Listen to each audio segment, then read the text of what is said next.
이제는 코로나, 독감 등 우리의 건강을 위협하는 바이러스와 항상 같이 살아야 하는 시대가 되었습니다. 코로나19 대유행으로 공기를 통해 전파되는 질병에 대한 관심이 높아졌습니다. 도대체 공기에 무엇이 있기에 질병이 공기를 통해 전파되는 것일까요? 바로 바이오 에어로졸입니다. 바이오 에어로졸은 바이러스부터 균, 곰팡이, 꽃가루 등 공기 중에 떠다니는 생물성 입자를 말합니다.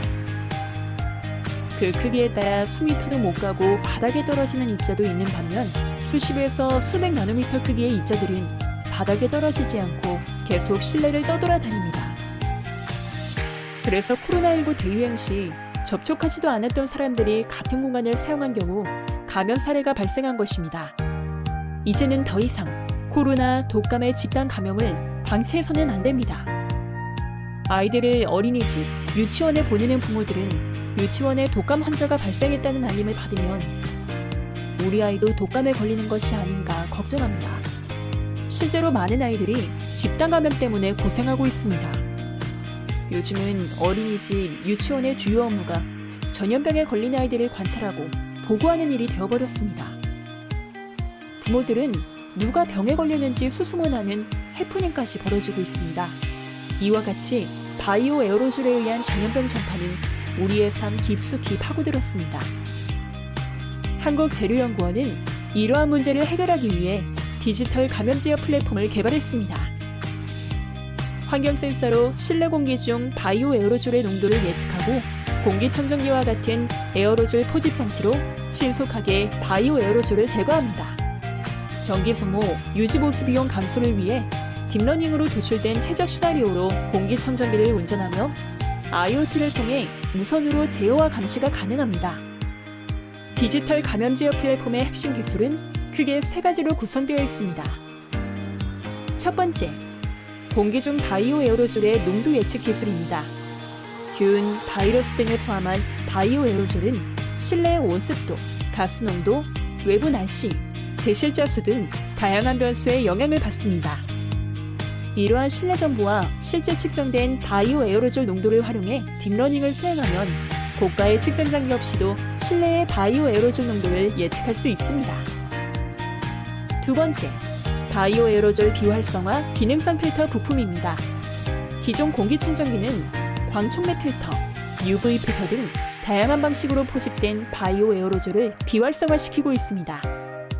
하지만 불완전한 항균, 항바이러스 특성과 고위험 바이러스 비활성화 실증 결과들이 부족한 상태로 관련 제품들이 시장에 보급되고 있습니다. 재료연은 이러한 문제들을 모두 해결한 플라즈마 필터, 구리코팅 항균 항바이러스 필터를 개발했습니다. 플라즈마 필터는 플라즈마 기술의 고질적 문제인 오존 필터를 촉매 기술로 극복했습니다. 구리코팅 항균 항바이러스 필터는 이온빔 응용 이종 접합 기술을 활용해 나노구리 방막을 헤파 필터 표면에 단단히 코팅해 독성을 가진 나노구리 입자의 발생을 최소화했습니다. 두 기술들은 코로나19 바이러스 비활성화 평가와 상용 필터 인증, 오존 저감 인증 등을 모두 거쳐 현재 상용화되었습니다. 세 번째, 방역 공조 컨설팅 기술입니다. 이전에는 공기청정기를 구매하면 보기 좋은 위치에 설치했습니다. 그리고 이 공기청정기가 실내 입자들을 어떤 경로로 얼마나 빨리 제거하는지 알 수가 없었습니다. 이번에 개발된 플랫폼에서는 장비 설치 수와 위치, 그리고 모두 제각각인 실내 구조를 반영한 디지털 트윈을 이용해 바이오 에어로졸의 제거 효과를 시뮬레이션합니다.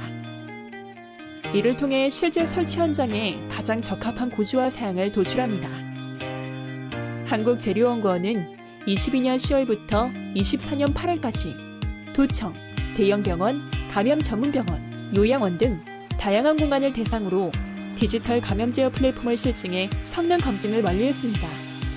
예로 대형병원은 기존 대비 불균 농도 50% 이상 저감, 요양원은 90% 이상 저감과 같은 우수한 효과를 보였습니다. 실증에 소모된 에너지 비용과 유지 보수 비용도 기존 공기청정기 설치, 건물 환기 공조의 강화 운전 수준과 유사하게 나타나 본 기술의 적용 가능성도 확인하였습니다. 이렇게 우수한 결과를 보인 디지털 감염 제어 플랫폼 기술은 한국재료연구원이 보유한 다수의 특허 포트폴리오를 통해 지재권이 확보되었으며 이를 기반으로 의료시설, 다중이용시설 내 2차 감염 방지를 위한 다양한 제품으로 설계될 것입니다. 테스트베드 실증을 수행하면서 본 기술의 도입이 가장 시급한 장소에 대해 일반인을 대상으로 설문조사를 진행하였습니다. 병원 진료 대기실, 유치원 어린이집, 요양원, 산후조리원의 순으로 대중이 요구하는 장소가 도출되었으며 이러한 공간이 사업적으로도 가장 가능성이 높은 공간으로 예상됩니다. 코로나 대유행 이후 환기에 대한 중요성이 더욱 가속화되었습니다. 전 세계의 환기 시장은 매년 10.5%씩 급성장하고 있으며 25년에는 244억 달러 수준으로 전망됩니다. 우리 정부에서도 미세먼지와 코로나19 등 영향으로 환기 시스템 설치를 장려하고 있으며 국내 시장은 연 3에서 4천억 수준으로 파악됩니다. 공조와 공기청정기를 기반으로 한 감염 제어 플랫폼 기술이 향후 방역시장의 새로운 게임 체인저가 되냐를 기대하며 소개를 마칩니다.